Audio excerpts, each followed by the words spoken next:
मजदूर विरोधी labour code रद्द करो, मजदूर विरोधी लेबर कोड रद्द करो, मजदूर विरोधी लेबर कोड रद्द करो।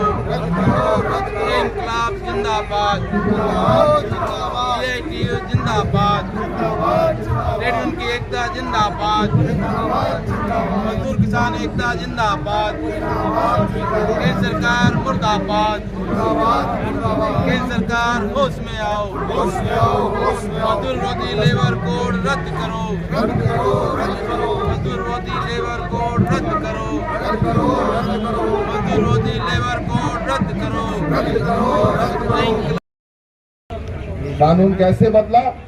कानून बदला कि अगर आप एक फैक्ट्री में काम करते हैं, वहाँ पे 150, वहाँ पे 200, वहाँ पे 250 वर्कर काम करते हैं, तो आपको मनचाहे तौर से आपका मालिक काम से निकाल सकता है, आप एक कंप्लेंट भी नहीं कर सकते। हेलो बोल रहे हैं चारों ओर एडवर्टाइजमेंट आ रहा है, अब जो न्यूज़पेपर है, न्यूज़पेपर के फ्रंट पेज में किसके लिए बदला बताइए तो, कोई बता दीजिए। पहले का कानून था कि 100 अगर हो जाता है तो 100 में अगर किसी को निकाल देते हैं तो एक कंप्लेंट कर सकते हैं, उसको 300 कर दिया। तकनीकी बदलाव होने से धीरे धीरे जो है एक ही फैक्ट्री में जहां पे पहले 50 लोग काम करते थे, अभी 20 लोग काम करते हैं। हम लोग तो बोलते हैं वो 100 को 20 करो, वो 100 को 300 कर दिया, किसके लिए? कोई एक जवाब दे सकता है देश के इतने बड़े बड़े आला अफसर मंत्री लोग? सिर्फ इसके लिए कि वो देश के मजदूरों को मारना चाहते हैं, देश के मजदूरों को मारना चाहते हैं, और इसीलिए ये कर दिया। बिहार से, बंगाल से, उत्तर प्रदेश से कितने मजदूर यहाँ पे दिल्ली में आते हैं काम करने के लिए। ये प्रवासी मजदूर दिल्ली के अंदर में फैक्ट्री में काम करते हैं, गुजरात में फैक्ट्री में काम करते हैं, तमिलनाडु में, महाराष्ट्र में फैक्ट्री में काम करते हैं। पिछले साल हमारे देश में 45,000 से ज्यादा मजदूर फैक्ट्री में एक्सीडेंट में मर गए। 45,000 से ज्यादा मजदूर फैक्ट्री में एक्सीडेंट में मर गए। कौन जिम्मेदार है? सरकार जिम्मेदार नहीं है। इंस्पेक्शन का एक प्रक्रिया था, कानून में बदल दिया, बोला इंस्पेक्शन भी नहीं कर सकते हैं। इंस्पेक्शन करने से सरकार से परमिशन लेना पड़ेगा, सरकार मालिक को बोलेंगे और उसके बाद इंस्पेक्टर जाएगा, उसका अधिकार खत्म कर दिया। किसके लिए ये कानून है? देश के मजदूर वर्ग के लिए या देश के मालिक वर्ग के लिए? ये हम लोग पूरे देश के मजदूर 70 से 80% आज के दिन में मजदूर जो है ठेका में काम करते हैं। पहले कानून था कि 20 आदमी अगर किसी ठेकेदार के नीचे काम करता है उसको रजिस्ट्रेशन करना पड़ेगा, उसको 50 कर दिया। 50 मतलब कोई ठेकेदार उसके अपने नाम पे, उसके घरवाली के नाम पे, उसके घर के और किसी भाई बहन के नाम पे 4 ठेका ले लेगा, 40-40 करके 160 मजदूर को काम करवाएगा, उसके ऊपर ठेका मजदूर का कानून भी नहीं लागू होगा। किसके लिए किया? देश के सरकार, हम गुस्से में हैं, हम दुखित हैं, हम पीड़ित हैं, हम जानना चाहते हैं कि ये कानून किसके लिए है। देश में ट्रेड यूनियन करने का अधिकार था 100 साल पहले, आज के दिन में, आजाद भारत में नहीं, 100 साल पहले 1926 साल में ट्रेड यूनियन करने का अधिकार हम लोग जीत के लाए थे ब्रिटिशों से लड़के। ट्रेड यूनियन रजिस्ट्रेशन करना नामुमकिन हो जाएगा। अगर सरकार के आला अफसर चाहेंगे तो रजिस्ट्रेशन कर पाएंगे। किसान मजदूरों की ये एकता पूरी तरह फैली और ये 3 कृषि कानून ये रद्द करवा दिए गए। ये एक बहुत ही ऐतिहासिक जीत पूरे किसान मजदूर आंदोलन ने हासिल की। लेकिन सवाल यह है, जिस पार्लियामेंट सेशन में ये 3 कृषि कानून पास हुए थे, उसी पार्लियामेंट के सेशन में ये 4 लेबर कोड जो मजदूरों को गुलाम बनाते हैं, मालिकों के, अदानी अंबानी के, टाटा और बिरला के, ये कानून ये भी उसी सितंबर 2020 के पार्लियामेंट सेशन में ये वहां पर पास हुए। पास तो हुए, लेकिन 5 साल तक हमारे मजदूर संगठन, हमारे केंद्रीय मजदूर संगठनों ने एसकेएम के समर्थन से जो लगातार संघर्ष किए, मोदी सरकार की हिम्मत नहीं हुई इन कानूनों को लागू करने की। अब कैसे हिम्मत हुई?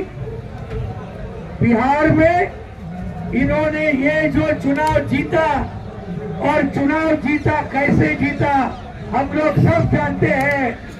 वहां और जो हमारा पुण्य दिखाना हुआ जब जो लेबर कोड लागू हो रहे हैं उसी के विरोध का आज का प्रदर्शन है।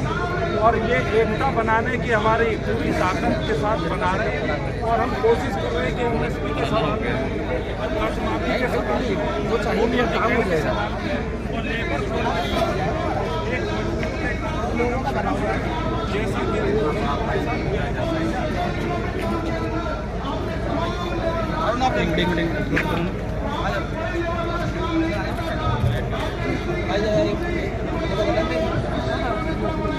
अरुण कर लिया, अब कर ले जाओ, थोड़ा पीछे हट कर ले, पीछे हट कर ले, सबका आ जाओ, सीधा करके ले सेंटर में, सीधा करके ले, सबका आ जा। हाँ, अभी सरकार ने उद्योगपतियों की मांग पर उनके हित में पुराने श्रम कानूनों को जो कानून मजदूरों ने लड़ करके संघर्ष पाने के हासिल किए थे, उन तमाम अधिकारों को उन्होंने खत्म कर दिया है।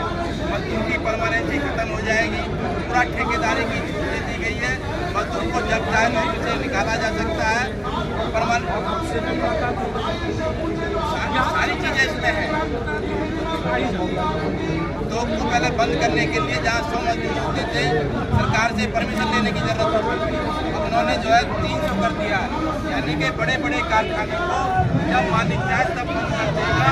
ये पहले काम करते थे वहाँ PMBSI तमाम सुविधाएं लागू करती, हम उसको बढ़ा करके उन्होंने 50 कर दिया। यानी कई समय सरकार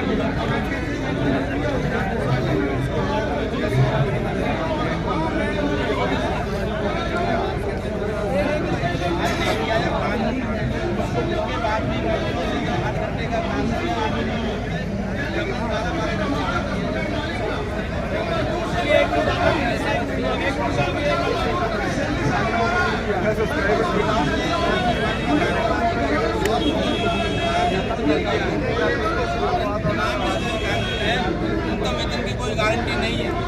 ये कानून मजदूरों ने नहीं मांगे, सरकार ने उद्योगपतियों के कहने पर दिए। मजदूर मांग रहा है कि श्रम कानूनों को सख्ती के साथ लागू कराया जाए, मजदूर को जीने लायक न्यूनतम वेतन दिया जाए। कई साल से लड़ाई है कि 26,000 रुपये कम से कम न्यूनतम वेतन होना चाहिए। हम गौतम बुद्ध नगर उत्तर प्रदेश से आते हैं, मात्र 11,000 रुपये न्यूनतम वेतन है। दिल्ली के नज़दीक रहने के कारण क्या 11,000 रुपये में एक मजदूर अपने परिवार के साथ रह सकता है? क्या उसकी सामाजिक सुरक्षा हो सकती है?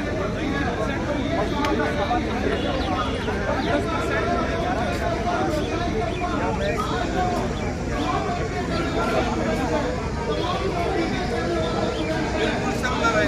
आज जो महंगाई है, सरकार ने कोर्ट ने जो न्यूनतम वेतन तय करने का फार्मूला तय किया है, तो आज 30,000 से ऊपर जाकर एक मजदूर का न्यूनतम वेतन बैठेगा। केरल की सरकार जब 26,000 रुपये न्यूनतम वेतन लागू कर सकती है, दिल्ली की सरकार जब 19,000 रुपये न्यूनतम वेतन दे सकती है, तो गौतम बुद्ध नगर के अंदर या उत्तर प्रदेश के अंदर या बाकी राज्यों के अंदर 26,000 रुपये न्यूनतम वेतन आज क्यों नहीं हो सकता?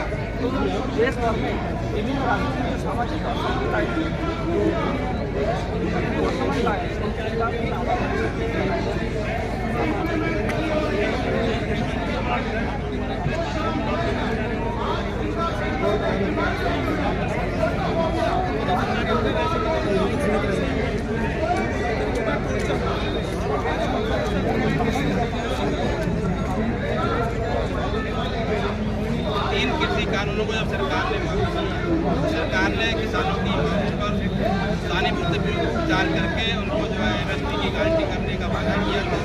आज किसान को फसल का वाजिब दाम नहीं मिलता, MSP की गारंटी जो सरकार को करनी है। आज यही कारण है कि किसान आत्महत्या करने को रोज देश के अंदर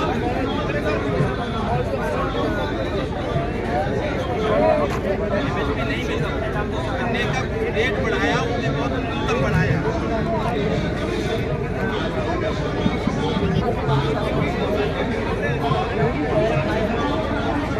टेलीविजन अखबार क्या कह रहे हैं, बड़ा हिस्सा टेलीविजन और अखबार काफी सारे श्रम कानूनों को जिनने सरकार ने मजदूरों को गुलामी रोकने के लिए लागू किया है, तमाम मीडिया तमाम चैनल जब किसान के घर में फसल आती है तब रेट सस्ता और बाद में रेट महंगा।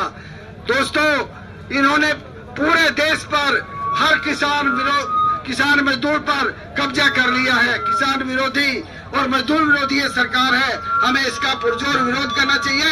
इन्हीं शब्दों के साथ मैं अपनी वाणी को विराम देता हूँ। जय हिंद, जय भारत।